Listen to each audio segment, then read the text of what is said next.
Welcome to easy economics. Students, आज हम जानेंगे difference between gross and net. जब हम अकाउंट्स का या इकोनॉमिक्स का कोई भी न्यूमेरिकल करते हैं तो उसके अंदर दो वैल्यू दी होती हैं, ग्रॉस एंड नेट। बहुत से स्टूडेंट्स को इन दोनों के बीच कन्फ्यूजन रहता है। आई होप ये वीडियो देखने के बाद आप सभी का कन्फ्यूजन क्लियर हो जाएगा। Let's start. First of all हम ग्रॉस एंड नेट का मीनिंग जानते हैं। Gross means the value of product including depreciation.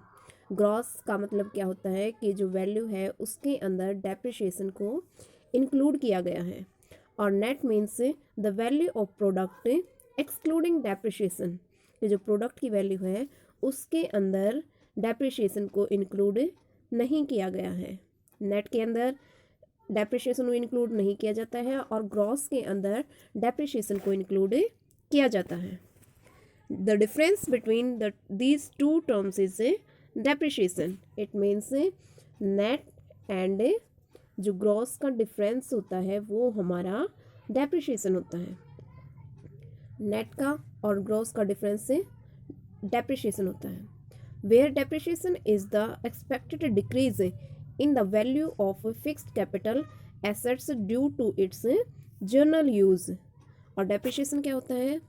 Expected decrease होता है ये। इट मीन्स कि ये डिक्रीज की वैल्यू एक फिक्स नहीं होती है, ये एक्सपेक्टेड जो मालिक होता है वो अपने हिसाब से इसकी वैल्यू को डिक्रीज कर सकता है। कोई 5% डिक्रीज करता है, कोई 3% करता है, कोई 10% डिक्रीज करता है।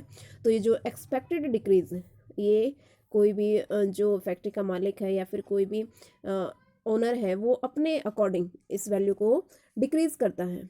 और ये डिक्रीज किस लिए होता है?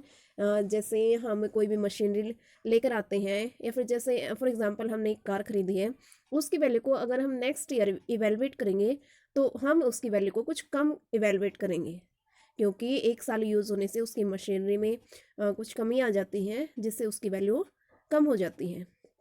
इसी तरह हमारी जो फिक्स्ड कैपिटल्स होती हैं उनकी वैल्यू को हर साल या फिर एवरी 6 मंथ्स में भी किया जाता है, ये ईयरली भी किया जाता है, तो उसकी वैल्यू को कम किया जाता है और वो जो वैल्यू कम की जाती है उसको डेप्रिशिएशन कहा जाता है।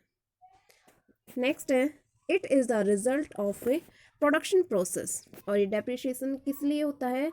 क्योंकि जो प्रोडक्शन प्रोसेस होता है उसकी वजह से हमारी मशीनरी की या फिर फिक्स्ड कैपिटल की वैल्यू कम हो जाती है। ग्रॉस क्या होता है? ग्रॉस होता है नेट प्लस डेप्रिशिएशन।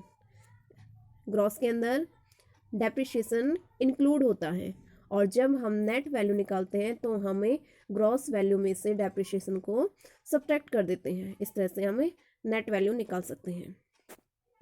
इसके अलावा जो हमारा डेप्रिशिएशन है उसके और भी कई नाम हैं, like consummation of a fix capital, capital consummation allowance और ए करंट रिप्लेसमेंट कॉस्ट। ये सभी डेप्रिशिएशन के नाम हैं। हमें अगर डेप्रिशिएशन की जगह अगर ये भी दिखाई देते हैं तो हमें कंफ्यूज नहीं होना है, इनको अच्छे से ध्यान में रखना है। स्टूडेंट्स, आई होप सभी को ये डेप्रिशिएशन का टॉपिक और नेट एंड ग्रॉस की वैल्यू का जो डिफरेंस है वो अच्छे से समझ आ गया होगा। सो इसी तरह के इंपॉर्टेंट वीडियोज़ के लिए please like, share and subscribe this channel. Thanks for watching.